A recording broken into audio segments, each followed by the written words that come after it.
ان الحمد للہ نحمده ونستعینه ونستغفره ونعوذ باللہ من شرور انفسنا ومن سیئات اعمالنا من يهده اللہ فلا مضل له ومن يضلل فلا هادی له واشهد ان لا الہ الا اللہ وحدہ لا شریک له واشهد ان محمدا عبده ورسوله اما بعد فان خير الحديث كتاب الله وخير الهدي هدي محمد صلى الله عليه وآله وسلم وشر الامور محدثاتها وكل محدثة بدعة وكل بدعة ضلالة وكل ضلالة في النار. اعوذ باللہ السمیع العلیم من الشیطان الرجیم من ہمزہ ونفخہ ونفثہ بسم اللہ الرحمن الرحیم رب اشرح لی صدری ویسر لی امری واحلل عقدۃ من لسانی یفقہوا قولی. بسم اللہ الرحمن الرحیم ان اللہ وملائکتہ یصلون علی النبی یا ایہا الذین آمنوا صلوا علیہ وسلموا تسلیما. اللہم صلی علی محمد وعلی آل محمد کما صلیت علی ابراہیم وعلی آل ابراہیم انک حمید مجید. اللہم بارک علی محمد وعلی آل محمد کما بارکت علی ابراہیم وعلی آل ابراہیم انک حمید مجید. الحمدللہ آج قرآن کلاس نمبر 27 میں 3 مئی 2020 کی اسٹوڈیو ریکارڈنگ کا آغاز ہم انشاءاللہ تعالی سورۃ البقرہ کی آیت نمبر 185 سے کریں گے. پچھلی دفعہ میں نے عرض کیا تھا کہ قرآن حکیم میں ایک ہی مقام ایسا ہے جہاں پر اللہ تعالیٰ نے رمضان المبارک کے روزوں کی فرضیت، ان کی اہمیت اور احکام و مسائل بیان کیے ہیں. پورے قرآن میں کسی اور جگہ روزوں کا ذکر نہیں ہے. اس اعتبار سے رمضان المبارک کو ایک فوقیت حاصل ہے کہ قرآن حکیم رمضان سے متعلق کیا کہتا ہے وہ آپ کو سورۃ البقرہ کے اس 23 نمبر رکوع میں 6 آیات کے اندر 183 سے لے کر 188 تک میں ساری گفتگو مل جائے گی. اس میں سے پہلی جو 2 آیات تھی 183 اور 184 ہم نے پچھلی قرآن کلاس میں کور کی تھی. آج انشاءاللہ تعالیٰ اس سے اگلی آیت سے سٹارٹ کریں گے. اعوذ باللہ من الشیطان الرجیم بسم اللہ الرحمن الرحیم شہر رمضان الذی انزل فیہ القرآن. رمضان کا مہینہ تو وہ مہینہ ہے جس میں قرآن نازل ہوا، قرآن اتارا گیا. ہدی للناس وبینات من الہدی والفرقان. یہ قرآن پوری انسانیت کے لیے ہدایت ہے اور اس میں ہدایت کے روشن دلائل ہیں اور یہ حق اور باطل میں تمیز کرنے والی کتاب ہے. یہ بڑی مشہور آیت ہے. میں نے اکثر اوقات قرآن حکیم کی جب بھی اہمیت کے اوپر زور دینا ہوتا ہے تو میں اسی آیت کو کوٹ کرتا ہوں. شہر رمضان الذی انزل فیہ القرآن ہدی للناس وبینات من الہدی والفرقان. اس سے بہتر انداز میں کوئی تعریف قرآن کی ہو نہیں سکتی. اور اللہ تعالیٰ نے قرآن کی وجہ سے رمضان کو بھی اہمیت دے دی، کیونکہ اللہ تعالیٰ فرما رہا ہے کہ رمضان کا مہینہ تو وہ مہینہ ہے جس میں قرآن نازل ہوا ہوا ہے.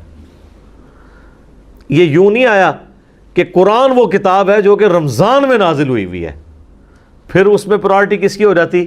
رمضان کی. یہاں پہ کہا گیا ہے شہر رمضان الذی، مہینہ رمضان کا تو وہ ہے انزل فیہ القرآن جس میں قرآن اتارا گیا. اچھا یہ تو پتہ چل گیا کہ یہ رمضان کا مہینہ ہے. اب اگلا سٹیپ کہ رمضان کے مہینے میں دن میں یہ نازل ہوا یا رات میں. تو لیلۃ القدر پارہ نمبر 30 میں انا انزلناہ فی لیلۃ القدر، اور پھر سورہ الدخان کے اندر حامیم والکتاب المبین انا انزلناہ فی لیلۃ مبارکہ. ہم نے اس قرآن کو ایک بابرکت رات میں نازل کیا۔ اچھا، اس رات کی برکت بھی قرآن کی وجہ سے ہوئی ہے۔ صحیح مسلم میں حدیث ہے، نبی علیہ السلام پیر کا روزہ رکھا کرتے تھے۔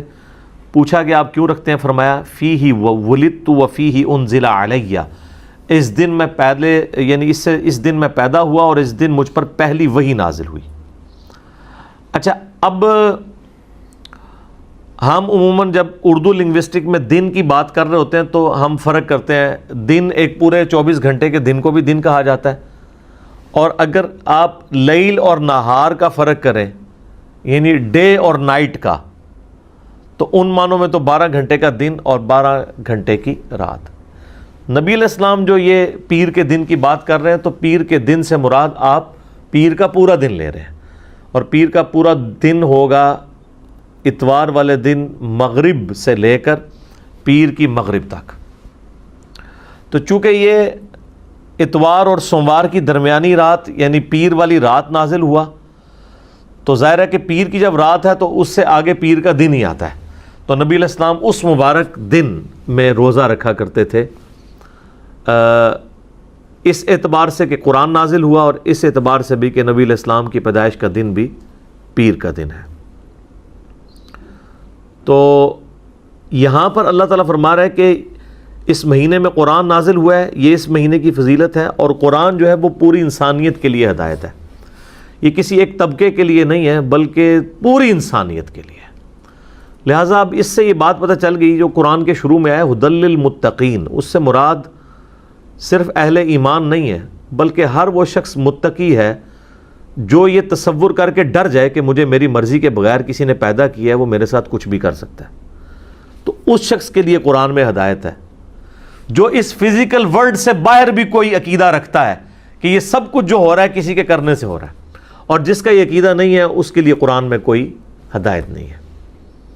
وَبَيِّنَاتٍ مِّنَ الْهُدَىٰ، اور صرف ہدایت نہیں ہے، ہدایت کے روشن دلائل ہیں، یعنی اتنے روشن ہیں کہ ایک ان پڑھ کو، جاہل کو، اجڑ کو بھی سمجھ آ جائے، ایک پڑھے لکھے کو بھی سمجھ آ جائے۔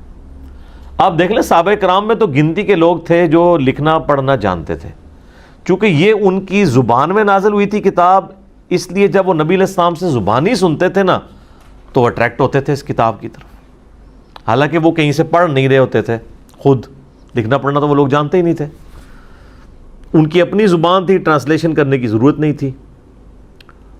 تو یہ اتنے روشن دلائل ہیں کہ اللہ تعالیٰ نے اس قوم کو اٹھایا اور پھر دنیا کی امامت کے اوپر فائز کر دیا، اس کتاب کے ذریعے سب کچھ تل پٹ ہوا ہے۔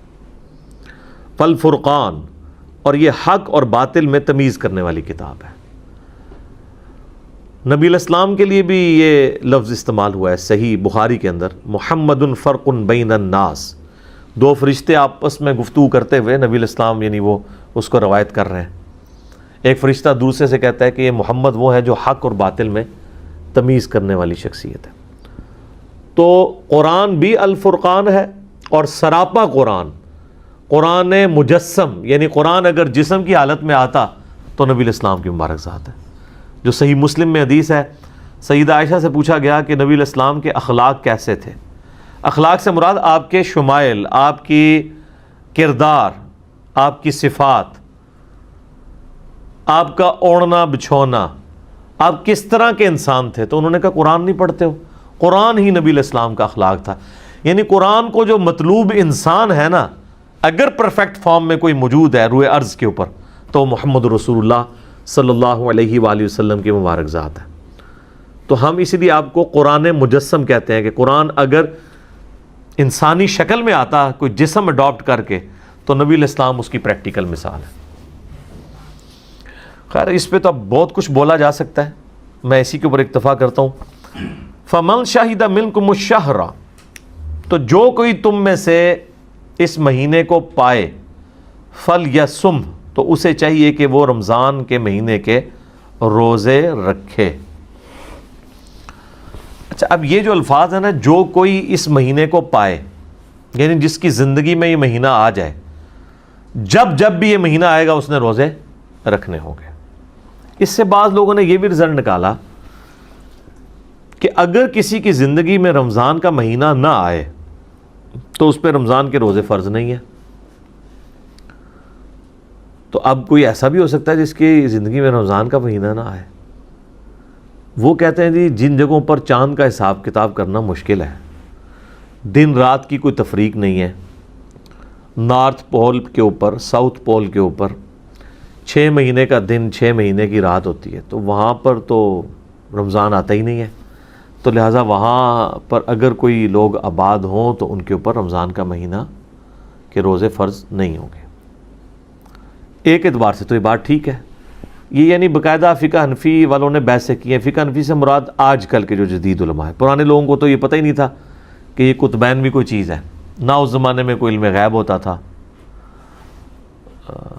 تو یہ تو ساری کہانی ہے نا کہ ان کو پتہ ہوتا. لہٰذا امام حنیفہ کی تو فقہ میں آپ کو کہیں نہیں ملے گا. یعنی آج کے جو فقہا ہیں فقہ حنفی کے یا باقی فقہا اس کے اوپر بحث کرتے ہیں, جبکہ یہ ان کا اجتہاد درست نہیں ہے میری نظر میں. اس کی وجہ یہ ہے, اگر یہی بات مان لی جائے گی تو پھر تو 5 نمازیں بھی ختم ہو جائیں گی. 6 مہینے کا دن اور 6 مہینے کی رات کا مطلب ہے کہ 6 مہینے میں صرف 3 نمازیں پڑھی جائیں جو آ جائیں آپ کی, اور رات کی جو 1 نماز آ جائے وہ آپ نے پڑھنی ہے. پورے سال میں 3-4 نمازیں ہی آئیں گی. اس اعتبار سے اگر اجتہاد کیا جائے تو صحیح مسلم کی جو حدیث ہے نا, نبی علیہ السلام نے فرمایا جب دجال دنیا میں آئے گا تو پہلا دن جو ہے وہ 1 سال کا ہوگا, اور دوسرا دن جو ہے وہ 1 مہینے کا ہوگا, تیسرا دن جو ہے وہ 1 ہفتے کا ہوگا, اور پھر باقی سارے دن نارمل ہوں گے. تو صحابہ کرام نے پوچھا یا رسول اللہ اگر ہم وہ زمانہ پائیں تو پھر ہم اپنے نمازوں کا کیا کریں گے؟ اگر سال کا 1 دن ہے تو دن میں تو 5 نمازیں ہوتی ہیں 24 گھنٹے کے اندر. تو آپ علیہ السلام نے فرمایا کہ تم اپنے اندازے کو مقرر کر لینا اسی اعتبار سے. یعنی وہ ڈیوریشن تو سال ہوگی اس دن کی, لیکن تم نے اپنا اندازہ ایسے مقرر کرنا ہے کہ اپنی گھڑی کے اعتبار سے اسے ڈیوائیڈ کر لینا. اب یہ دیکھ لیں گے فتنہ آ بھی اس وقت رہا ہے کہ جب لوگوں کے پاس واقعی اندازہ مقرر کرنا آسان ہے. صحابہ کرام کے لیے تو اندازہ مقرر کرنا تو سن لائٹ کی وجہ سے وہ ایک ورٹیکل چیز کو گاڑ کے دھوپ گھڑی بنایا کرتے تھے. اس زمانے میں تو یہ والی گھڑیاں ہیں نہیں تھی, لیکن یہ گھڑیاں آپ دیکھیں کتنی پرفیکٹ ہیں کہ یہ گھڑی دھوکہ نہیں کھاتی. دن کے 12 بجے بھی اگر بالکل گھوپ اندھیرا چھا جائے کوئی بیوقوف آدمی بھی روزہ افطار نہیں کرے گا. لیکن صحیح بخاری میں آتا ہے نبی علیہ السلام کے زمانے میں بادل چھا گئے تو صحابہ کرام کہتے ہیں ہم نے سمجھا کہ سورج غروب ہو گیا, ہم نے روزہ افطار کر لیا. بعد میں سورج نکل آیا تو پھر اس روزے کی قضا دینی پڑی. اس سے بھی پتہ چلا صحیح بخاری کے حدیث سے کہ صحابہ کرام کے زمانے میں نبی علیہ السلام اس وقت زندہ تھے. نبی علیہ السلام کے زمانے میں صحابہ کرام کے زمانے میں علم غیب نہیں ہوا کرتا تھا, ورنہ اس طرح روزہ کھول لیتے.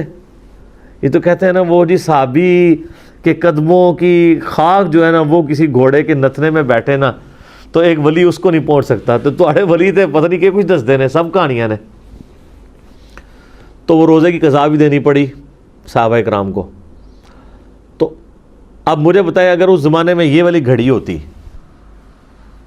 تو جناب بادل تو دور کی بات ہے, سورج فزیکلی بھی غروب ہو جائے نا, اگر گھڑی کے اوپر ٹائم نہ ہو لوگوں نے یقین کرنا کہ یہ ہو کیسے گیا جی, ابھی تو ٹائم ہی نہیں ہوا. تو یہ جناب اس گھڑی کی برکت ہے. تو آج آپ دیکھ لیں کہ جو نارتھ پول اور ساؤتھ پول کے قریب علاقے ہیں جہاں پہ دنوں کی لینتھ کافی زیادہ ہے, کئی مہینوں کے اوپر ایک دن ہے, کیونکہ وہاں پہ سورج افق کے ساتھ ساتھ چلتا ہے. ہمارا تو یوں چلتا ہے نا مشرق سے مغرب یوں, چونکہ وہ ٹپ کے اوپر ہے تو ان کے سورج یہاں سے ایسے چلتا ہے, یوں ایسے چلتا رہتا ہے پھر ہلکا سا یوں جا کے پھر وہ نکل آتا ہے. تو یہ چلنے میں 6 مہینے یوں لگتے ہیں, اور غروب ہوتا ہے تو 6 مہینے یوں نیچے رہتا ہے, پھر 6 مہینے ایسے اس طریقے سے. تو وہاں پہ لوگ نارمل زندگی گزار رہے ہیں جناب. انہوں نے گھڑیاں بنائی ہوئی ہیں, لوڈ شیڈنگ وہاں پہ ہوتی نہیں ہے, اپنے دن رات اسی اعتبار سے ڈیوائڈ کیے ہوئے ہیں. ایون آج بھی اگر جو ہے وہ سورج کی روشنی ماند پڑ جائے, باقی جو سائنٹیفک ایشوز آئیں گے وہ تو اپنی جگہ ہیں, یعنی پودوں کی خوراک کا مسئلہ وہ ساری چیزیں, لیکن ایٹ لیسٹ یہ ایشو نہیں آئے گا کہ کوئی شخص نماز کی ٹائمنگ کا اعتبار نہ کر سکے. ایون ہمارے پاکستان سے بھی کچھ فوجی حضرات انٹارکٹیکا گئے تھے, تو وہاں پر انہوں نے باقاعدہ نماز پڑھتے ہوئے ان کی اس وقت تصویریں بھی انہوں نے یعنی میڈیا کے اوپر ہائی لائٹ کی تھی کہ سورج دن کے وقت نکلا ہوا ہے اور وہ کہتے ہیں ہم عشاء کی نماز پڑھ رہے ہیں. تو انہوں نے اپنے ٹائم کو اس اعتبار سے ڈیوائڈ کیا ہوا. تو اس طرح کا ٹائمنگ آپ کر سکتے ہیں. تو اسی اعتبار سے وہاں پہ پھر چونکہ مہینوں کو بھی 12 مہینوں میں ڈیوائڈ کرنا ہوگا تو پھر اس اعتبار سے آپ رمضان کے مہینے کی بھی ڈویژن کر لیں گے. لیکن اس سے کوئی یہ پلی نہیں لے سکتا جس طرح ہمارے یورپین ملکوں میں جہاں پہ 22-23 گھنٹے کا آلموسٹ روزہ بعض جگہ پہ بن جاتا ہے. تو لوگ کہتے ہیں جی ہم بس سعودیہ کے حساب سے 16-17 گھنٹے کا روزہ رکھ لیں گے. تو یہ تو بہت لمبا لینتھ بنتی ہے, ہم روزہ رکھ نہیں سکتے. تو حالانکہ وہاں پہ گرمی تو نہیں ہے, ٹھنڈ ہے, بال پھر بھی بھوک برداشت کرنا تو ایشو ہوتا ہے. تو وہ اس طرح کا قیاس اس جگہ کے لیے نہیں کر سکتے. بہرحال وہاں 24 گھنٹے کا دن رات تو ہے نا, تو وہاں پہ یہ گھڑی والا معاملہ اپلائی نہیں ہوگا. تو جو کوئی بھی تم میں رمضان کا مہینہ پائے تو اسے چاہیے اس میں روزے رکھے. وَمَنْ كَانَ مَرِيضًا أَوْ عَلَى سَفَرٍ, اور جو کوئی تم میں مریض ہو یا سفر پر ہو, فَعِدَّةٌ مِّنْ أَيَّامٍ أُخَرَ, تو وہ بعد کے دنوں میں روزوں کی گنتی کو پورا کر سکتا ہے. 2 ایکسیپشن تو آ گئیں, ایک مریض کی اور ایک مسافر کی. یہ ہر صورت میں اس کو اجازت ہے کہ وہ اپنا روزہ مؤخر کر سکتا ہے, بعد میں رکھ لے جب اس کی صحت ہو یا سفر سے واپس آ جائے. اسی کی ایکسٹینشن ہے جو ابو داؤد, ترمذی, ابن ماجہ میں حدیث ہے کہ نبی علیہ السلام نے مریض کو, مسافر کو, دودھ پلانے والی عورت کو اور حاملہ عورت کو روزوں کو مؤخر کرنے کی اجازت دی ہے.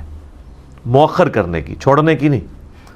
البتہ اگر ایک کیٹاسٹرافک کنڈیشن بن جائے کہ ایک عورت پریگننٹ تھی, پھر بعد میں 2 سال بچے کو دودھ پلانا پڑا, اسی دوران دوبارہ پریگننٹ ہو گئی, اس طرح کرتے کرتے 8-9 سال 10 سال گزر گئے, تو اب لا یکلف اللہ نفسا الا وسعها, اللہ تعالیٰ کسی جان کو اس سے بڑھ کر اس پہ بوجھ نہیں ڈالتا. تو پھر ٹھیک ہے, وہ فدیہ دے لے, اس کو روزوں کی قضا کرنے کی ضرورت نہیں رہے گی. سفر میں آپ روزہ چھوڑ سکتے ہیں. اگر آپ سفر میں روزہ رکھ لیں تو بخاری مسلم میں اس کی اجازت موجود ہے. نبی علیہ السلام نے اجازت دی ہے لیکن اس چیز کو پسند نہیں فرمایا. لیکن آج کل کے جو سفر ہے نا, اگر یہ سفر ہو تو اس میں تو کوئی ایشو نہیں ہے, کیونکہ آج کل سفر ذرا آرام دہ ہے. اس زمانے کے سفر میں آپ نے روزہ رکھنے کی اجازت دے دی تھی, لیکن روزہ چھوڑنے کی رخصت بھی تھی اور پریفریبل تھا کہ روزہ چھوڑا جائے. آج اگر اجتہاد کریں تو پریفریبل یہی ہے کہ کوئی شخص روزہ رکھ لے, کیونکہ بعد میں روزوں کی قضا کرنا مشکل ہو جاتا ہے. اس کو سپورٹیو و سنن نسائی میں حدیث ہے.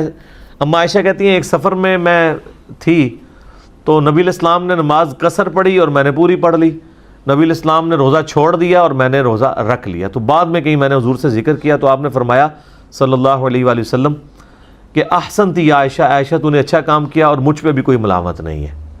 تو اس حدیث کے تحت موقف یہی ہے کہ اگر کوئی اس طرح کی ایفرٹ پٹ کر سکتا ہے, کیونکہ جو رمضان کے اندر جو روحانیت ہے, جو رمضان کے اندر ثواب والا معاملہ ہے, جو برکات ہیں, وہ بعد میں تو اس طریقے سے حاصل نہیں ہو سکتی. یرید اللہ بکم اليسر, اللہ تعالیٰ تمہارے لیے چاہتا ہے آسانی. ولا یرید بکم العسر, اور اللہ تعالیٰ تمہارے لیے تنگی نہیں چاہتا.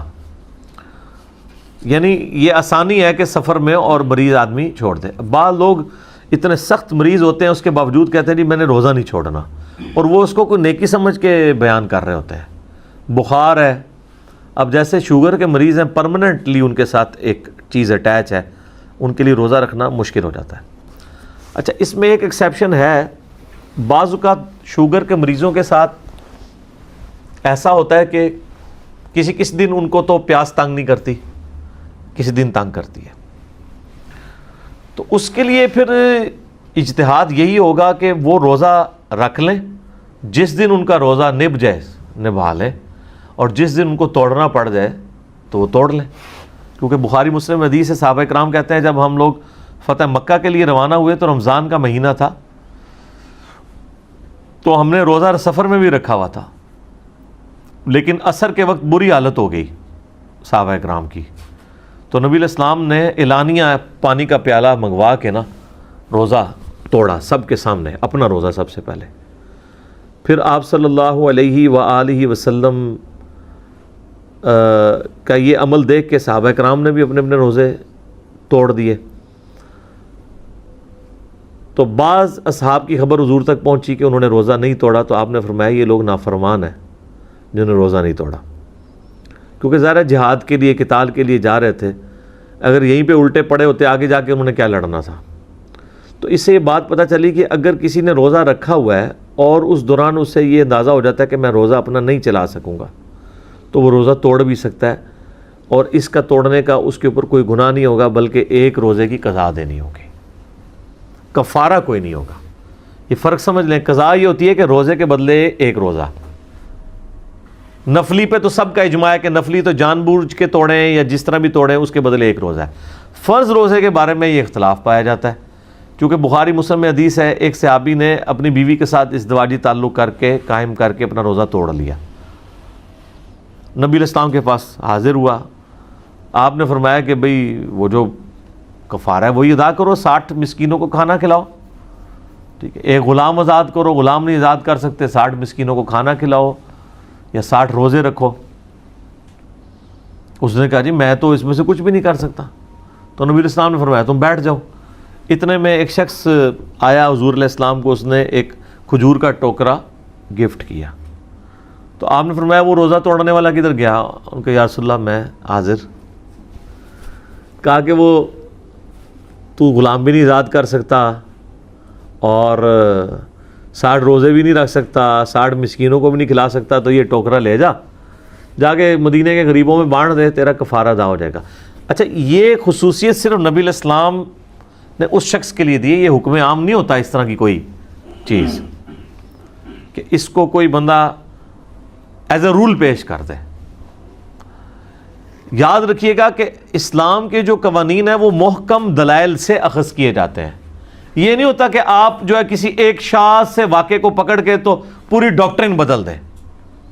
جس طرح وہ آج ابو داؤد کی آپ حدیث 428 نمبر ڈسکس کر رہے تھے کہ صحابی نے کہا کہ مجھ سے نمازیں پڑھنا مشکل ہے, میری تو کام کی روٹین ایسی ہے. تو آپ علیہ السلام فرمایا کہ اسرین پڑھ لیا کرو تم, یعنی جو فجر کے وقت کی نماز ہے, یعنی سورج نکلنے سے پہلے کی نماز اور سورج غروب ہونے سے پہلے کی نماز, بس یہ 2 نمازیں تم پڑھ لیا کرو. اب اس کا یہ مطلب نہیں کوئی لے سکتا کہ باقی نمازیں معاف ہیں. اگر کسی نے لینا ہے تو پھر اسی ایک شخص کے لیے مراد لینا ہوگا, ورنہ بخاری مسلم میں تو واضح حدیثیں ہیں کہ 5 وقت کی نماز تم پہ فرض کی گئی ہے, تو وہ ساری ختم تو نہیں ہو جائیں گی. دوسرا یہ معنی ہوگا کہ ان دونوں کا تو خصوصیت سے اہتمام کرو, باقی کا اگر کہیں جماعت میں سستی ہو جاتی ہے, کہیں اول وقت میں نہیں پڑھ سکتے, چلو بالکل آخری وقت میں کوئی پڑھنا چاہتے ہو اپنی ٹیلر میڈ کر کے پڑھ لو, لیکن ان 2 کو پرائورٹی کے ساتھ پڑھو, یہ مطلب لیا جا سکتا ہے. تو وہ صحابی کہنے لگا یا رسول اللہ میں تو خود اتنا غریب ہوں. تو پھر آپ نے فرمایا کہ تم خود ہی کھجوریں کھا لو, تمہارے روزے کا کفارہ ادا ہو جائے گا. اور آپ علیہ السلام بھی اتنا مسکرائے کہ صحابہ اکرام کہتے ہیں کہ ہم نے آپ کی داڑھیں بھی ظاہر ہوتی ہوئی دیکھیں اس بات کے اوپر, جب اس نے کہا نا کہ میں مسکین ہوں. اچھا, اس پہ امام بخاری نے باب باندھا ہے کہ اگر کوئی شخص, یعنی اگر میاں بیوی آپس میں تعلق قائم کر کے روزہ توڑ لیں تو پھر اس کا کفارہ کیا ہوگا. اس کو انہوں نے یعنی ایکسٹراپولیٹ نہیں کیا کہ جو کھانا کھا کے روزہ توڑ لے اس کے اوپر. خیر اجتہاداً اس پہ بھی لگ سکتا ہے جو جان بوجھ کے توڑتا ہے بغیر کسی مجبوری کے, بل اس معاملے میں اختلاف پایا جاتا ہے. کچھ تابعین کا موقف ہے کہ اس میں بھی یہ کفارہ ہوگا, کچھ کا یہ موقف ہے کہ نہیں اس کے بدلے ایک روزہ ہوگا. لیکن ایگریڈ اپون مسئلہ یہ والا ہے کہ جو کوئی اس ایکسٹریم پہ جا کے کوئی روزہ توڑتا ہے تو اس سے پھر, اچھا یہ اکثر لوگ پوچھ رہے ہوتے ہیں کہ جی وہ جو 60 روزے ہیں وہ صرف مرد کو رکھنے ہوں گے یا عورت کو بھی؟ دونوں کو رکھنے ہوں گے جناب 60. اور اگر مسکین کو کھانا کھلانا ہے تو دونوں کو 60 مساکین کا کھانا کھلانا ہوگا, کیونکہ دونوں کا روزہ ٹوٹا ہے نا. اچھا, اب اس کے اندر اگر کوئی شخص آج کے دور میں بہت غریب ہے تو ظاہر ہے پھر وہ جتنی اس کی ایک طاقت ہے اس کے مطابق صدقہ اور خیرات کر دے, تو یہ ہوگا کفارہ. قضا الگ چیز ہے, کفارہ الگ ہے. اگر کوئی بیماری کی وجہ سے, سفر کی تکان کی وجہ سے, کیٹاسٹرافک کنڈیشن کی وجہ سے روزہ توڑ دے تو اس پہ کوئی گناہ نہیں ہے, نہ کوئی کفارہ ہے, صرف قضا ایک روزے کی دے دے گا بعد میں. ٹھیک ہے, یہ اللہ تعالیٰ نے آسانی دی ہے. وَلِتُكْمِلُوا الْعِدَّةَ, تاکہ تم پوری کرو گنتی روزوں کی. وَلِتُكَبِّرُوا اللَّهَ عَلَى مَا هَدَاكُمْ, اور پھر جب یہ گنتی پوری ہو جائے تو پھر اللہ کی تکبیر بلند کرو اس بات پر کہ اس نے تمہیں ہدایت دی. وَلَعَلَّكُمْ تَشْكُرُونَ, تاکہ تم شکر گزاری کی روش بھی اختیار کرو. اچھا آپ دیکھیں بار بار گنتی پوری کرنے کے اوپر زور ہے. یہ اکثر لوگ آپ کو کہتے ہوئے سنائی دیں گے جی او اللہ تعالیٰ نے کو گن کے نہیں نمازاں لینیاں، گن کے تو نہیں، یہ کیا ہوا جی بندہ گن کے تسبیحات کرے. حالانکہ ان کو یہ نہیں پتا کہ ہر چیز گنتی میں ہے. اپنے یہ سارے معاملات جو ہیں نا وہ گنتی کے ذریعے کر رہے ہوتے ہیں. چاہے وہ کاروبار کر رہے ہوں گن کے پیسے لیتے ہیں نا، یہ اتنی جنہیں بھی دے دو، اس طرح تو نہیں ہوتا. کہتے ہیں اللہ نے حساب کتاب نہیں رکھنا. بھائی جب اللہ تعالیٰ کہہ رہے ہیں حساب کتاب رکھنا ہے، دیکھیں یہ جو تسبیحات فاطمہ ہے بخاری مسلم میں 33 دفعہ سبحان اللہ، 33 دفعہ الحمدللہ، 34 دفعہ اللہ اکبر، بغیر گنے تو نہیں آئے گا. نمازوں کی 5 کی گنتی پوری کرنی ہے آپ نے، روزوں کی بار بار آ گئے تاکہ گنتی پوری کرو، گنتی پوری کرو، اور جب چھوٹ جائیں تو بعد میں گنتی پوری کرو. بھئی کسی رول اور ریگولیشن کے تحت ہی معاملات چلتے ہیں. کتنی illogical بات ہے کہ حساب کتاب ہی نہ رکھا جائے. ٹھیک ہے، تو جتنی بھی چیزیں ہیں وہ ظاہر گنتی کے ساتھ تو ہیں. اور اس کو سپورٹنگ وہ بخاری مسلم کی حدیث ہے. اما عائشہ کہتی ہیں نبی علیہ السلام نے فرمایا اللہ تعالیٰ کو سب سے بڑھ کر محبوب عمل وہ ہے جو اگرچہ تھوڑی مقدار میں ہو لیکن ہمیشگی کے ساتھ کیا جائے، بنسبت اس عمل کے جو تعداد میں زیادہ ہو لیکن ہمیشہ نہ ہو. ایک بندہ کہتا ہے جی آج میں نے 1000 دفعہ سورہ اخلاص پڑھی ہے، کل پڑھ رہا 10 دفعہ، پرسوں پڑھ رہا 100 دفعہ، اس کی بجائے روزانہ ہی اگر 3 دفعہ پڑھ لے. ٹھیک ہے، ہمیشگی رکھے چاہے عمل تھوڑا ہو. اس لیے صبح و شام کے اذکار، فرض نماز کے بعد کے اذکار، اس میں ہم کہتے ہیں اس میں اگر آپ نے بالکل کوئی کریٹیکل اذکار کرنے ہیں تو آیت الکرسی کا وظیفہ اور تسبیح فاطمہ والا وظیفہ، آخری 3 سورتوں والا وظیفہ یہ کر لیں. چلے باقی اگر نہیں بھی ہوتا ایٹ لیسٹ اس کے اوپر استقامت تو رکھیں نا آپ اپنی. تھوڑے وظائف اسی طریقے سے صبح و شام کے اذکار میں ہم نے اس کو مختصر کر کے یہ جادو ٹونا، وبائی امراض، قدرتی حادثات سے بچنے کے 5 سنت وظائف ہم نے الگ کیے ہیں کہ چلو کوئی اور نہیں کر سکتا یہ 5 وظائف ہی کر لے، کم از کم ہمیشگی تو اس کے اوپر آسانی کے ساتھ آ جائے. تو یہ اللہ تعالیٰ نے فرمایا کہ یہ گنتی اس لیے پوری کرنی ہے کہ جب یہ گنتی پوری ہو پھر تم نے اللہ کی تکبیر بلند کرنی ہے، وَلَعَلَّكُمْ تَشْكُرُونَ، اور پھر تم نے اللہ کا شکر بھی ادا کرنا ہے. اور آپ دیکھ لیں جیسے یہ رمضان کی گنتی پوری ہوتی ہے نا تو عید والے دن ہم یہ دونوں کام کرتے ہیں. اللہ اکبر لا الہ الا اللہ واللہ اکبر، اللہ اکبر وللہ الحمد، اللہ کی تکبیر بھی اور حمد بھی. اللہ اکبر کبیرا والحمد للہ کثیرا وسبحان اللہ بکرۃ واصیلا. یہ ساری وہ چیزیں تسبیحات جو المصنف ابن ابی شیبہ میں سنن الکبریٰ البیہقی کے اندر صحابہ کرام سے رپورٹ ہوئی ہیں کہ آپ نے ان الفاظ کے ساتھ اللہ تعالیٰ کی تکبیر بلند کرنی ہے اور اس کا شکر ادا کرنا ہے. اب جی بڑی اہم آیت آ رہی ہے، اس آیت کے اوپر گھنٹوں گفتگو ہو سکتی ہے. سورۃ البقرہ کی آیت نمبر 186، وَإِذَا سَأَلَكَ عِبَادِي عَنِّي فَإِنِّي قَرِيب. اور اے محبوب صلی اللہ علیہ وآلہ وسلم جب میرے بندے آپ سے پوچھیں میرے بارے میں تو آپ فرمائیں کہ میں تمہارے بالکل قریب ہوں. اللہ تعالیٰ ہر شخص کے قریب ہے. نحن اقرب الیہ من حبل الورید، اللہ تمہاری رگے جہاں سے بھی زیادہ تمہارے قریب ہے. اجیب الدعوۃ الداعی اذا دعان، میں ہر پکارنے والے کی پکار کو سنتا ہوں جب بھی مجھے پکارتا ہے. فلیستجیبوا لی، لیکن شرط یہ ہے کہ تم لوگ بھی میرے حکم پر لبیک کہو، میرا کہنا مانو. ولیؤمنوا بی لعلہم یرشدون، اور ایمان لاؤ تم لوگ بھی جس طرح کے ایمان لانے کا حق ہے تاکہ تم ہدایت پا سکو. یہ جی آیت انسانیت کا میگنا کارٹا ہے جو یورپ کے اندر 17ویں صدی عیسوی کے اندر ایک قانون پاس ہوا تھا کہ ہر انسان کا یہ رائٹ ہے کہ وہ اپنے حکمران سے جا کے سوال کر سکتا ہے، اس کا دروازہ کھٹکھٹا سکتا ہے اپنے رائٹ کے لیے. یہ آیت پوری انسانیت کے لیے میگنا کارٹا ہے کہ ہر شخص اللہ تعالیٰ کو پکار سکتا ہے، بیچ میں کسی کو کوئی ڈالنے کی ضرورت نہیں ہے. اب اس سے زیادہ اور کن الفاظ میں سمجھایا جائے کہ جب میرے بندے آپ سے میرے بارے میں پوچھے تو آپ فرمائیں میں تمہارے بالکل قریب ہوں، ہر پکارنے والے کی پکار کو سنتا ہوں. اب یہاں تو یہ ہونا چاہیے تھا کہ میں تم سے بہت دور ہوں، ایک سیڑھی لگاؤ میرے تک پہنچو، وچ کوئی پاؤش ہے، کہنا نا وچ کوئی کہنا چھت تک پہنچنے کے لیے سیڑھی چاہیے ہوتی ہے. تو آپ سیڑھی کے بغیر چھت تک نہیں پہنچ سکتے۔ اس طرح کی مثالیں اللہ کے بارے میں بیان کرنا یہ تو حرام ہے، بعض اوقات کفر ہو جاتا ہے۔ قرآن میں آپ دیکھیں جگہ جگہ جہاں پر کافروں پر رد کیا گیا تو بار بار یہ کہا گیا ہے کہ اللہ کے بارے میں ایسی بات نہ کرو جو علم کے اوپر مبنی نہیں ہے۔ تم بغیر علم کے اللہ کے بارے میں یہ بات کر رہے ہو۔ 2 دفعہ تو ایک یہ آیت آئی ہے سورہ نساء میں المائدہ میں، یا اہل الکتاب لا تغلو فی دینکم ولا تقولوا علی اللہ الا الحق، اے اہل کتاب اپنے دین میں غلو نہ کرو، افراط و تفرید کا، ایگزیجریشن کا شکار نہ ہو، اور دیکھو اللہ کے بارے میں کوئی بات نہ کرو مگر وہ جو حق پر مبنی ہے، جس کو وہی سپورٹ کرے گی۔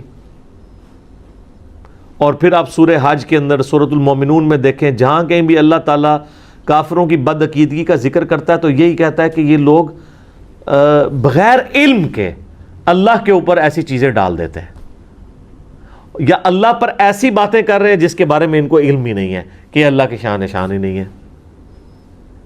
تو علم کی بنیاد پہ اللہ کے ساتھ کوئی بات کرنی ہے تو یہ کہنا کہ جی سیڑھی جس طرح چھت پہ جانے کے لیے ضروری ہے، اس طریقے سے اللہ تک پہنچنے کے لیے بیچ میں کوئی واسطہ ڈالنا ضروری ہے۔ اگر آپ اس واسطے سے مراد پیغمبر کو لے رہے ہیں تو وہ پیغمبر سیڑھی نہیں ہے، بلکہ پیغمبر آپ کو اللہ کی شناخت کرواتے ہیں۔ وہ بتاتے ہیں کہ اللہ تعالیٰ کن چیزوں سے راضی ہوتا ہے، کن چیزوں سے ناراض ہوتا ہے۔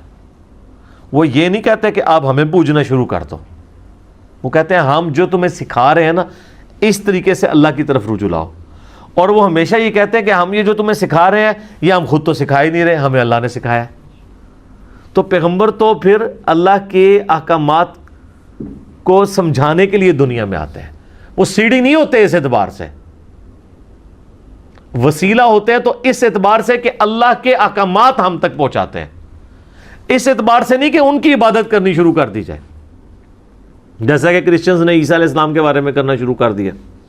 اور بخاری میں حدیث ہے، دیکھنا میری شان کو اس طرح بلند نہ کرنا جس طرح نصارہ نے اپنے پیغمبر کی شان کو بڑھا دیا، میں اللہ کا بندہ اور اس کا رسول ہوں، مجھے اللہ کا بندہ اور اس کا رسول ہی کہنا۔ نبی علیہ السلام نے تو پہلے ہی اس کو کلیئر کر دیا اس بات کو۔ اچھا، اس کے اوپر پھر میں ان کو پھکی دیتا ہوں، پھکی بغیر نہیں کام چلتا۔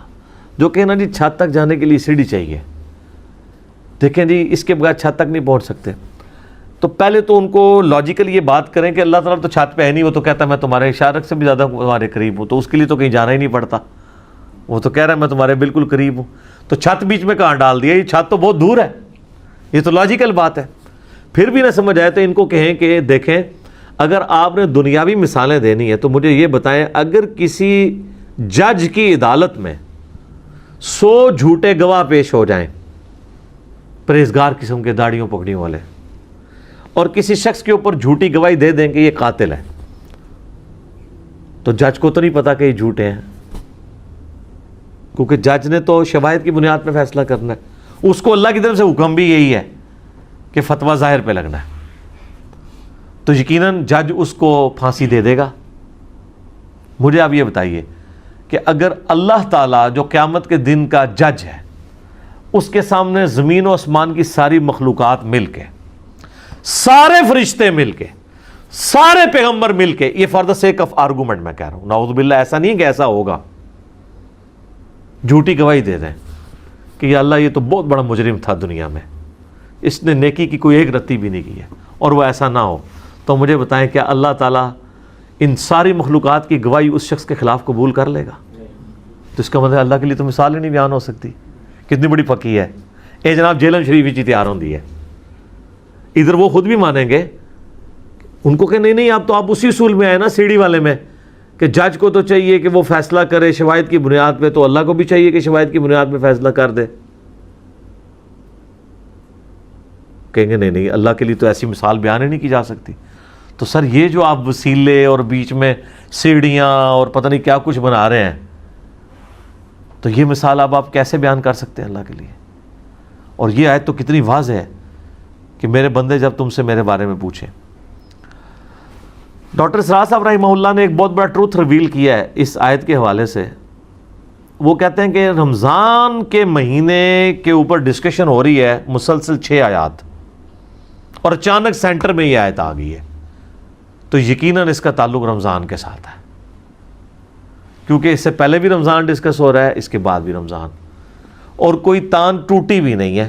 آپ دیکھیں پھر ساتھ ابھی فقہی مسائل یہ ڈسکس ہوئے ہیں نا کہ روزے چھوڑ سکتے ہو بیماری میں بھی اور اس طرح بھی، پھر تکبیر بلند کرو، پھر دوبارہ سے اب فقہی احکام و مسائل شروع ہو جائیں گے ان کے رمضان کے روزوں کے۔ وہ کہتے ہیں کہ جی یہ سینٹر میں، اور یہ ایگزیکٹ سینٹر میں ہے آیت، وہ کہتے ہیں اس کا مقصد یہ ہے کہ رمضان وہ مہینہ ہے جس میں آپ قرآن کے ذریعے اللہ تک پہنچ سکتے ہیں، کیونکہ قرآن ہی تو تذکیر کرتا ہے انسان کی۔ اگر اس کا ترجمہ آتا ہو یا ترجمہ نہ آتا ہو تو کم از کم آپ ایئر فلائٹ موڈ میں کر کے موبائل یا مصحف ہاتھ میں لے کے تراویح میں کھڑے ہو جائیں اور آپ کو پتہ ہو ترجمے والا قرآن ہو کہ کیا قاری صاحب تلاوت کر رہے ہیں، تو پھر تو آپ پہ اثر ہوگا۔ صحابہ کرام کو تو یہ کوئی پریشانی نہیں تھی، تو ان کی اپنی زبان تھی۔ تو جب کوئی شخص رمضان میں عبادت کرتا ہے، پورا دن بھوکا پیاسا رہتا ہے اور رات کو کھڑا ہو جاتا ہے قرآن سننے کے لیے، کتنی تکلیف اٹھاتا ہے۔ دن کو اپنی بھوک اور پیاس کو برداشت کرنا، پیٹ کی قربانی دینا، اور رات کو نیند کی قربانی دینا، دونوں قربانیاں ہوگی نا۔ تو انسان کے دماغ میں ایک بات تو آتی ہے نا کہ میں جس کے لیے قربانیاں کر رہا ہوں، کیا اس کو بھی پتہ ہے کہ میں اس کے لیے کیا کچھ کر رہا ہوں؟ جب انسان کو یہ پتہ ہونا کہ میں جس کے لیے کر رہا ہوں وہ مجھے دیکھ رہا ہے، پھر تکلیف جھیلنی آسان ہو جاتی ہے۔ یہ ایک نیچرل چیز ہے۔ آپ اپنے دنیاوی کسی دوست کے لیے کوئی تکلیف اٹھا رہے ہو نا، اور آپ کو یہ پتہ چل جائے کہ میرے اس دوست کو پتہ چل گیا کہ میں اس کے لیے اس مصیبت سے گزرا ہوں، تو آپ کے لیے وہ تکلیف جھیلنی آسان ہو جاتی ہے۔ کیوں؟ انسان کو اندر سے خوشی ہوتی ہے۔ صحابہ کرام بھی نبی علیہ السلام سے سوال کرتے تھے، دیکھیں نا اس میں وَإِذَا سَأَلَكَ عِبَادِي، اے نبی میرے بندے آپ سے پوچھتے ہیں میرے بارے میں۔ کیوں پوچھتے ہیں؟ کہ دیکھو جی بھوک پیاس نیند قربان کر رہے ہیں، اللہ خوش ہے نا ہم سے، اللہ کو تو پتہ ہے نا ہم اس کے لیے کیا کر رہے ہیں۔ تو یہ پوچھتے اسی لیے ہیں کہ جب وہ تکلیف کاٹتے ہیں نا جناب، جب آپ کو تکلیفیں کاٹنی پڑ رہی ہو نا، پھر بندہ پوچھتا ہے یار میں ابھی تو نہیں لگ گیا کدھرے، کوئی نکلے ہی نہ رزلٹ۔ تو اسی لیے ہے کہ وَإِذَا سَأَلَكَ عِبَادِي، جب میرے بندے آپ سے پوچھتے ہیں نا میرے بارے میں، تو فرماؤ فَإِنِّي قَرِيب أُجِيبُ الدَّعْوَةَ الدَّاعِي إِذَا دَعَانِ، ہر پکارنے والے کی پکار کو سنتا ہوں جب وہ مجھے پکارے۔ شرط یہ ہے فَلْيَسْتَجِيبُوا لِي، ان کو بھی تو چاہیے نا کہ میرا حکم مانے اور مجھ پر ایمان لائیں جیسا کہ ایمان لانے کا حق ہے، تب یہ کامیاب ہوں گے۔ لَعَلَّهُمْ يَرْشُدُونَ۔ اللہم اجعلنا منہم، اللہ تعالیٰ بھی ہمیں ان کامیاب لوگوں میں داخل فرمائے۔ اللہم من احییتہ منا فاحیہ علی الاسلام ومن توفیتہ منا فتوفہ علی الایمان، آمین۔ اب پھر جناب فقہی احکام و مسائل شروع ہو گئے ہیں روزوں کے، یعنی یہ روحانی ایپیکس تھا یہ والی آیت، رمضان کا روحانی مقصد، یعنی ایک اعمال کا ظاہر ہے اور ایک اس کی روحانی چیز۔ احل لکم لیلۃ الصیام الرفث الی نسائکم، حلال کر دیا اللہ نے رمضان کی راتوں میں تمہارا اپنی بیویوں کے ساتھ تعلق قائم کرنا۔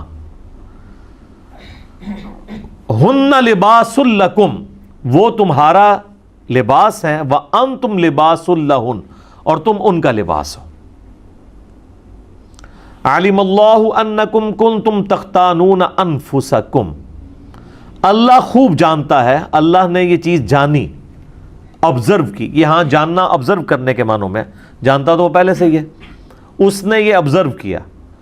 کنتم تختانون انفسکم، کہ تم اپنی جانوں میں خیانت کرتے تھے۔ فتاب علیکم، تو اس نے تم پر توبہ فرمائی، تمہاری طرف رجوع لے کر آیا۔ وہ اللہ بھی رجوع لے کے آتا ہے نا، بندہ بھی لے کے آتا ہے۔ تم پر نظر شفقت فرمائی، نظر کرم فرمائی۔ فتاب علیکم وعفا عنکم، اور تمہیں معاف کر دیا۔ فالآن، تو پس اب آؤ، باشروہن، ان کے ساتھ ازدواجی تعلق قائم کرو۔ وابتغوا ما کتب اللہ لکم، اور پھر جو اللہ نے تمہاری قسمت میں لکھا ہے وہ اللہ سے طلب کرو، یعنی اولاد۔ اس تعلق کا مقصد اولاد ہے۔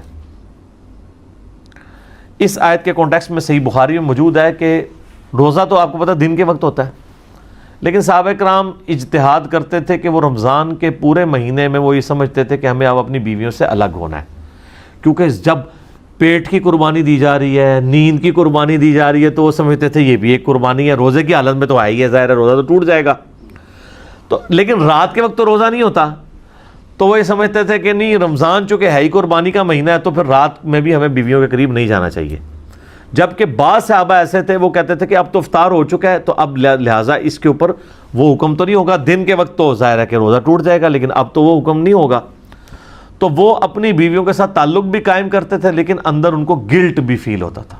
یہ جو ہے نا، کنتم تختانون انفسکم، تم اندر ہی اندر خیانت سمجھ رہے ہوتے تھے اسے، کہ کہیں غلطی نہ کر رہے ہوں، اور کر رہے اس لیے تھے کہ کوئی واضح حکم بھی نہیں ہے، تو اللہ نے فرمایا کہ واضح حکم بھی نہیں تھا، تم گلٹ بھی فیل کر رہے تھے، لو ہم نے تمہیں ویسے ہی اجازت دے دی ہے اس کی، ٹھیک ہے۔ تو اللہ تعالیٰ نے یہ بہت بڑی آسانی دی ہے اس امت کے لیے کہ روزے کی ڈیوریشن جو ہے وہ 24 گھنٹے کرنے کی بجائے کر دی دن کے وقت اور رات کے وقت، اس تعلق کی اجازت دے دی۔ اب ایک اور فقہی مسئلہ ڈسکس ہو رہا ہے ساتھ ہی، وَكُلُوا وَاشْرَبُوا، اور کھاؤ اور پیو، حَتَّى يَتَبَيَّنَ لَكُمُ الْخَيْطُ الْأَبْيَضُ مِنَ الْخَيْطِ الْأَسْوَدِ، یہاں تک کہ جو سفید ڈورا ہے وہ سیاہ ڈورے سے ممتاز ہو جائے، من الفجر، صبح کے وقت، یعنی یہ جو آپ کو پتا ہے نا، جب پو پھوٹتی ہے نا صبح کے وقت، آپ اگر مشرق کی طرف دیکھیں نا تو عشاء کا وقت جب ختم ہوتا ہے نا تو صبح صادق شروع ہوتی ہے، آج کل آلموسٹ ہو رہی ہے وہ 3:50 پہ آلموسٹ، تو 3:50 پہ جو ہے وہ فجر کا وقت داخل ہوتا ہے، تو اگر آپ اونچی جگہ پہ کھڑے ہونا تو آپ کو فجر میں ہلکی سی ایک ٹیوب لائٹ نظر آنا شروع ہوگی، سفیدی جو افق کے اوپر پھیلی ہوگی، اور وہ ایسی ہوگی کہ آپ کو یعنی رات کا جو سیاہ ڈورا ہے اور جو صبح کا وائٹ ڈورا ہے وہ دونوں علیحدہ سے 2 لائنیں نظر آ رہی ہوں گی، اس ڈورے سے مراد یہ ہے۔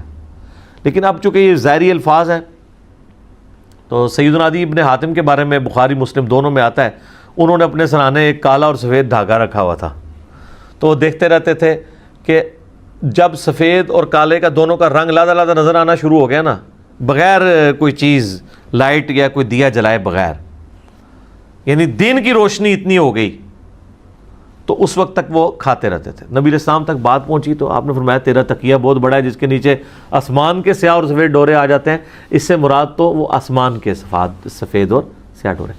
اب خیر یہ آج کل تو بہت آسان ہے، اب تو وہ 18 ڈگری کا اینگل ہے ایکٹیو لائٹ کا، وہ کیلکولیٹ آپ کر لیں، اور آپ مزے کی بات دیکھیں، صبح صادق سے لے کر سورج نکلنے تک جتنا ٹائم ہوتا ہے نا اس ٹیوب لائٹ کا آہستہ آہستہ روشنی بننے میں، اتنا ہی غروب سے لے کے عشاء تک ہوتا ہے، ریورس ہوتا ہے۔ اسی لیے جو فجر کا ٹائم ہے نا اتنا ہی ٹائم اس دن مغرب کا بھی ہوتا ہے، یعنی فجر اگر سپوز 3:54 پہ فجر کا وقت داخل ہو رہا ہے اور آلموسٹ جا کے تقریباً کوئی 5:15 کے قریب طلوع آفتاب ہو رہا ہے، 1 گھنٹہ 20 منٹ یا 25 منٹ، تو مغرب سے عشاء کے درمیان جو وقت ہے نا وہ بھی اس دن اتنا ہی ہوتا ہے، کیونکہ وہ ٹیوب لائٹ ریورس ہو جاتا ہے شام کے وقت۔ تو یہ کہا گیا کہ جب تک وہ ممتاز نہ ہو جائے اس وقت تک تم اس کو سحری کرتے رہو، یہ تو ہو گیا سحری کا وقت۔ ثم اتم الصیام الی اللیل، اس کے بعد اپنے روزے کو مکمل کرو رات ہونے تک۔ اب یہ جو لفظ ہے نا رات، اس کی وجہ سے اہل تشیع کا یہ موقف ہے کہ قرآن تو بالکل واضح کہہ رہا ہے کہ روزہ شام تک نہیں ہے بلکہ رات تک ہے، اس لیے وہ رات ہونے کو انشور کرتے ہیں۔ انشور اتنا ہی کرتے ہیں کہ ہمارے 5-7 منٹ بعد کھول لیتے ہیں، یہ نہیں ہے کہ کچھ 40 منٹ بعد کھولتے ہیں۔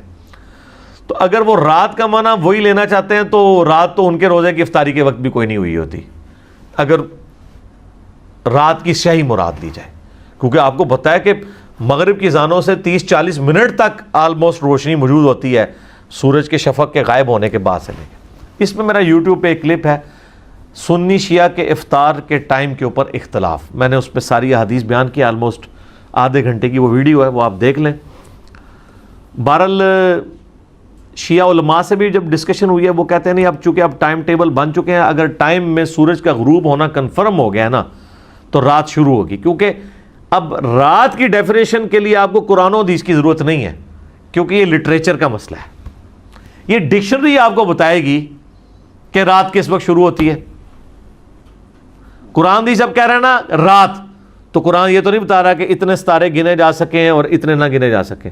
رات مطلب جو عرف عام میں رات مانی جاتی ہے، تو ڈکشنری کہتی ہے کہ غروب آفتاب رات ہے. شام جو ہے عصر اور مغرب کے درمیان کا وقت ہے، آخری 20-25 منٹ. ہم ویسے مغرب کو شام کی نماز کہتے ہیں، حالانکہ مغرب رات کی نماز ہے، شام کی نماز نہیں ہے، کیونکہ غروب ہو چکا ہوتا ہے. اسی تو آپ دیکھیں نا تراویح ہم ایک دن پہلے پڑھتے ہیں، اور جیسے ہی مغرب کے بعد چاند نظر آتا ہے شوال کا، تو اعتکاف والے اٹھ جاتے ہیں مسجد سے، کیونکہ وہ کہتے ہیں اب اگلا دن، یہ تو نہیں کہ رات ہونے کا انتظار کرتے ہیں. تو رات سے مراد ہے غروب آفتاب. اگلے زمانوں میں ظاہر ہے غروب آفتاب کو انشور کرنا ضروری تھا. یعنی آپ ایسی جگہ پہ رہ رہے ہیں کہ بظاہر کسی پہاڑ کے پیچھے سورج چھپ رہا ہے، لیکن وہ سورج ابھی مکمل غروب نہیں ہوا، تو پھر آپ افطار تو نہیں کر سکتے. اور یہ بھی یاد رکھیے گا، آپ جس جگہ پہ نا اگر آپ کے سامنے سورج آپ کو نظر آ رہا ہے تو وہ آپ گھڑی دیکھ کے روزہ افطار نہیں کر سکتے جب تک وہ غروب نہ ہو جائے. اگر وہاں پہ وہ غروب ہوتا ہے تو میں قطبین کی بات نہیں کر رہا ادھر. مثلاً آپ کو پتہ ہے یہ جو برج العرب ہے یہ آلموسٹ 1 کلومیٹر اونچا ہے. تو انہوں نے جو بالکل ٹاپ والی ہیں نا ان کی گھڑیوں کی ٹائمنگ ڈیفرنٹ دی ہوئی ہے افطاری کی، اس کے اندر 3-4 منٹ کا فرق ہے. کیونکہ جب آپ زمین کی سرفیس سے 1 کلومیٹر اوپر چلے جائیں تو زمین پہ تو سورج غروب ہو چکا ہے، ادھر نہیں ہوا. تو انہوں نے باقاعدہ ٹائمنگ دی ہوئی ہوتی ہے کہ اتنی منزل والوں کا افطار اس وقت ہوگا، اتنی والوں کا اس وقت ہوگا، کیونکہ ان کو تو سورج سامنے نظر آ رہا ہے. نیچے والوں نے دیکھ لیا غروب ہو گیا اور واقعی غروب ہو گیا، لیکن جب آپ ہائٹ پہ ہوتے ہیں نا تو زمین کی کرویچر کو بھی آپ دیکھ رہے ہوتے ہیں. مثلا یہاں سے مجھے اگر سامنے ایک چیز پڑی ہوئی نظر نہیں آ رہی ہے، لیکن میں اگر یوں کر کے دیکھوں تو مجھے نظر آ رہی ہے، تو اب میرے لیے تو وہ سورج غروب نہیں ہوا. اسی طریقے سے جو بندہ جہاز میں ٹریول کر رہا ہے، تو جہاز تو آپ کے جو عام جہاز ہیں یہ تقریباً 8 سے 10 کلومیٹر اونچا اڑتے ہیں، تو اس میں تو سورج آپ کو سامنے نظر آ رہا ہے، تو آپ افطار نہیں کر سکتے جب تک کہ وہ اتنا نہ غروب ہو جائے کہ وہ اس ہائٹ سے بھی غروب ہوا نظر آ جائے. بال اس میں یہ ہے کہ نیچے والوں کا تو عصر کا ٹائم ختم ہو جائے گا، آپ کا تو عصر کا ٹائم بھی ختم نہیں ہوگا. اور مصیبت بن جاتی ہے فجر کے وقت. جو جہاز میں بیٹھے ہیں ان کی فجر جلدی شروع ہو جاتی ہے اور سورج بہت جلدی نکل آتا ہے. تو اس لیے جو لوگ سفر کر رہے ہوتے ہیں جن کو تھوڑی بہت عقل ہوتی ہے وہ یہ نہیں کرتے ہیں کہ وہ گھڑی کے مطابق دیکھ کے چل رہے ہوتے ہیں کہ جی اب میں اس شہر پہ ہوں تو ادھر جو ہے فجر کا وقت اس ٹائم شروع ہو رہا ہے، جو طلوع آفتاب ہے، لہٰذا میں جو اس وقت تک نماز پڑھ سکتا ہوں. نہیں جناب، اس سے 10 منٹ پہلے ہی سورج نکل آیا ہوگا، چونکہ آپ 10 کلومیٹر اوپر ہیں. 10 کلومیٹر نیچے ہوں گے تو سورج نہیں نکلا. یہ بڑا دھیان رکھنا پڑتا ہے، چونکہ مجھے انٹرنیشنل فلائٹس میں نا یہ ساری مصیبت کاٹنی پڑی ہے. تو وہ مجھے آئیڈیا ہو جاتا ہے کہ واقعی یار یہ تو اب ادھر یہ تو گھڑی بتا رہی ہے کہ جی سورج نکلنے میں بھی 10 منٹ ہے، سورج میرے سامنے نظر آ رہا ہے، میں کس طرح مان لوں کہ اب فجر کا وقت ہے. تو آپ کو پھر وہ ٹائمنگ کو سیٹ کر کے یہ چیزیں کرنی پڑتی ہیں. تو یہ رات تک جو روزے کو آپ نے مکمل کرنا ہے نا، اس سے مراد ہے غروب آفتاب. تو وہ شیعہ علماء کہتے ہیں کہ پہلے ہم لوگ یہ کرتے تھے، اب اگر واقعی گھڑی اور لیٹ لانگ یہ چیز بتا دیتے ہیں تو اب اس کو ضد نہیں بنانا چاہیے. دوسری طرف سنیوں نے یہ مصیبت ڈال دی ہوئی ہے کہ وہ ان حدیثوں سے کہ جی میری امت بھلائی پر قائم رہے گی، اور صحیح بخاری میں بھی، ابو داؤد میں بھی موجود ہے کہ جب تک وہ افطار میں جلدی کرتی رہے گی. افطار میں جلدی کرنے کا قطعاً یہ مطلب نہیں ہے کہ آپ وقت سے پہلے افطار کر لیں. تو وہ جلدی کے چکر میں آپ دیکھتے ہیں کہ وہ ٹائم ٹیبل بھی پتہ نہیں ایسے بنائے ہوئے ہیں، جو ہماری ڈیجیٹل الیکٹرانک جو ٹائم ٹیبلز ہیں ان کو سپورٹ بھی نہیں کرتے، پرانے زمانے کے وہ بنے ہوئے ہیں. اور وہ کہتے ہیں نہیں جی وہ، پھر جب ہم انہیں کہتے ہیں بھئی صحیح ابن خزیمہ کے اندر یہ حدیث موجود ہے، باقی کتابوں کے اندر، کہ نبی علیہ السلام کو عذاب دکھایا گیا ان لوگوں کا جو وقت سے پہلے روزہ افطار کر لیتے ہیں. وہ کہتے ہیں جی وہ تو یہودیوں کے بارے میں، یعنی جس طرح ہم بریلویوں کو کہتے ہیں نا کہ یہ قرآن میں جو ہے وہ غیر اللہ کو پکارنے کے بارے میں چیزیں وہ کہتے ہیں تو بتوں کے بارے میں، تو آپ ہمیں کیوں بتا رہے ہیں؟ پھر ہم انہیں کیا بتاتے ہیں اس پہ کہ یار جسے فٹ اسے گفٹ۔ سنن ابن ماجہ میں حدیث ہے کہ اونچی آمین سن کے یہودی چڑھتے ہیں، تو اہل حدیث تو یہ انفیوں کے اوپر لگاتے ہیں حدیث، وہ چیختے رہتے ہیں کہ یہ تو یہودیوں کے بارے میں، وہ کہتے ہیں نہیں، بات یہ کہ یہودی چڑھے یا مسلمان چڑھے، چونکہ جرم وہ ایک کر رہا ہے تو ذائق ہے۔ تو سر اگر اہل حدیث 5 منٹ پہلے روزہ کھولتے ہیں تو اب انہوں نے بریلویوں والے آرگومنٹ کرنے شروع کر دیے کہ جی چونکہ وہ یہودیوں کے بارے میں ہے تو آپ یہودیوں والے کام شروع کر دیں گے۔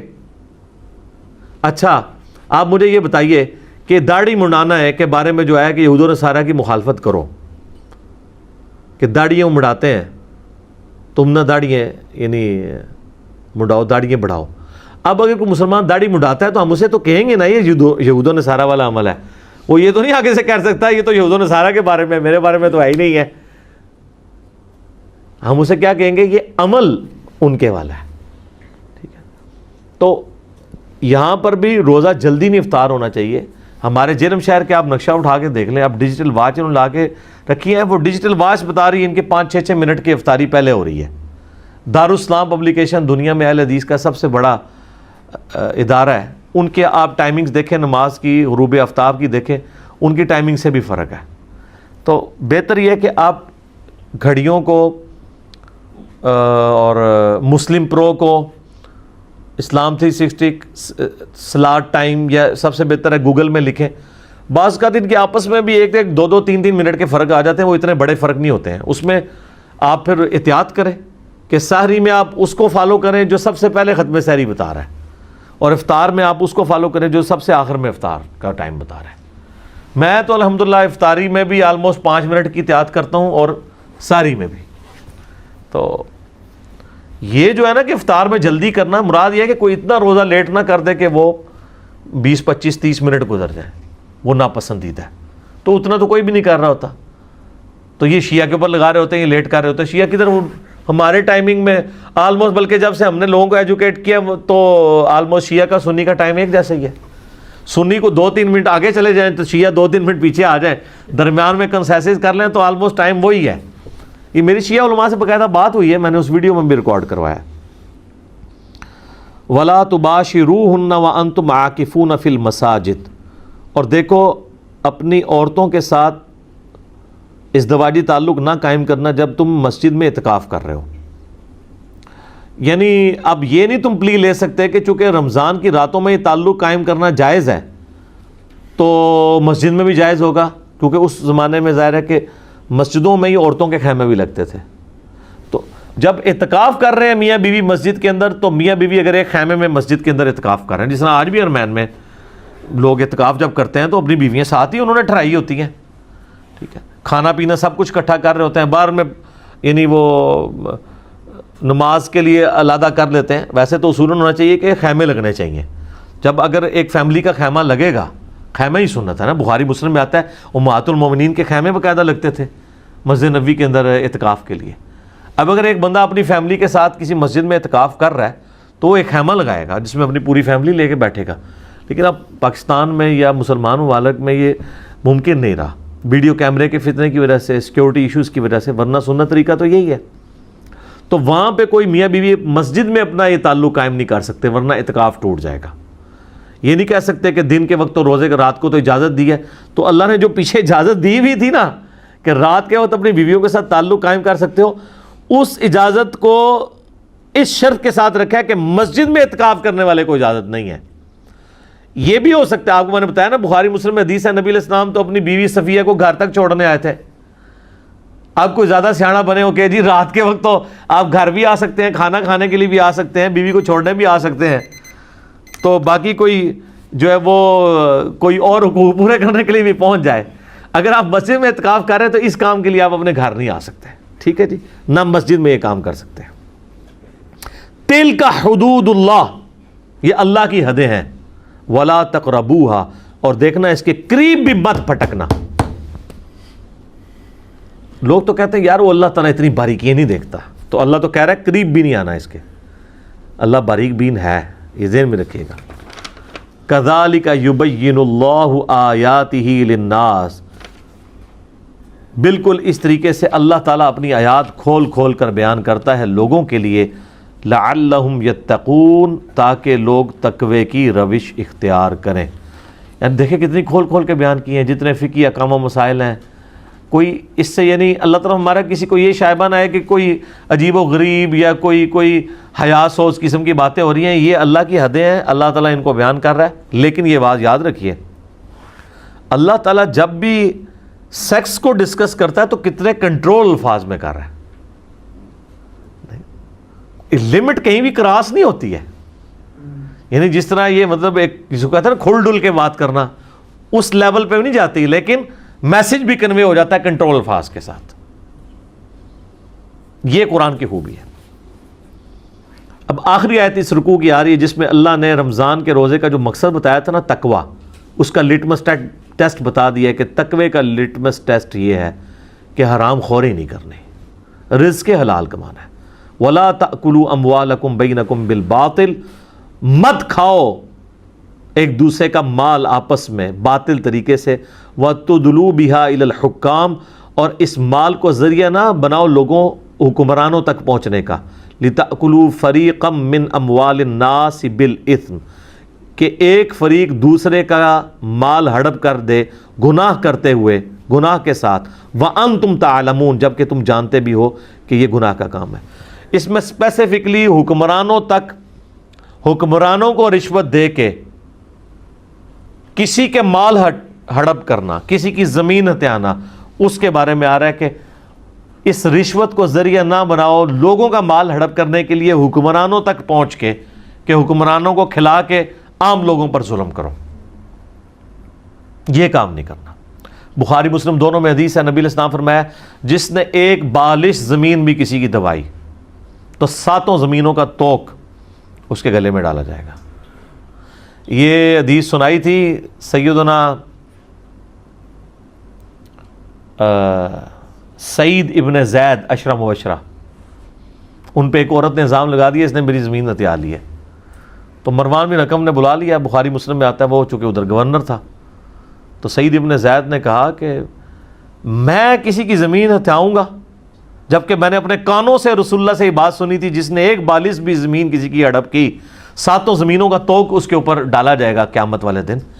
یہ حدیث سن کر بھی میں ایسا کر سکتا ہوں؟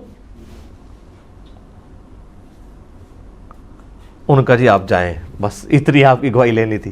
انہوں نے کہا نا، اس بوڑھی عورت کو انہوں نے وہاں کھڑے کھڑے بددعا دی کہ اللہ اس سے ذلیل و خوار کر کے تو نے مارنا ہے، ٹھیک ہے۔ اور کہتے ہیں کہ جی وہ کچھ عرصے بعد ہی اندھی ہو گئی، اور جس زمین کا وہ جھگڑا لے کے چل رہی تھی اسی زمین میں ایک دن جا رہی تو ایک کنویں میں، اندھے کنویں میں گری اور مر گئی۔ اور اس وقت وہ جب وہ اندھی ہو گئی اور وہ چیختی تھی اور چلاتی تھی تو یہی کہتی تھی مجھے سعید کی بددعا لگ گئی ہے۔ یہ بخاری مسلم دونوں میں ہے۔ مشکات میں کرامات والے چیپٹر میں 30 جلد کے اندر یہ انہوں نے کرامت کے اندر ایک صحابی کی کرامت میں ڈالا ہے کہ ان کی بددعا لگ گئی۔ تو یہ سعید ابن زید جناب کہتے ہیں میں رسول اللہ سے سنا ہو، یہ بندہ بہت دلیر تھا، یہ وہی سعید ابن زید ہے جس نے عشرہ مبشرہ والی حدیث سنائی تھی مغیرہ ابن شعبہ کو، اوئے مغیرہ، اوئے مغیرہ، اوئے مغیرہ، ابو داؤد میں، مسند احمد میں، تو نبی کا صحابی ہو کہ تیری موجودگی میں ایک جنتی شخص کے اوپر لعنت کی جا رہی ہے؟ میں نے رسول اللہ سے سن رکھا ہے ابو بکر جنت میں، عمر جنت میں، عثمان جنت میں، علی جنت میں، طلحہ جنت میں، زبیر جنت میں، عبد الرحمن بن عوف جنت میں، سعد ابن ابی وقاص جنت میں، اور ایک 10واں شخص بھی جنت میں۔ تو جب بعد میں پوچھا گیا انہوں نے کہا 10واں میں ہوں، یہ بھی عشرہ مبشرہ۔ تو یہ ان کا سٹائل تھا کہ میں نے خود رسول اللہ سے یہ سن رکھا ہے۔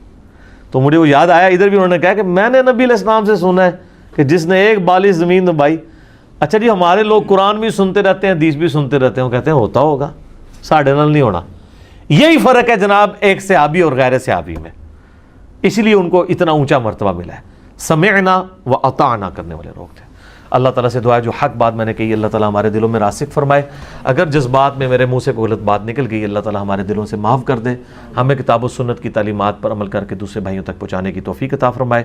سبحانک اللہم و بحمدک، اشہد ان لا الہ الا انت، استغفرک و اتوب الیک، وما علینا الا البلاغ المبین۔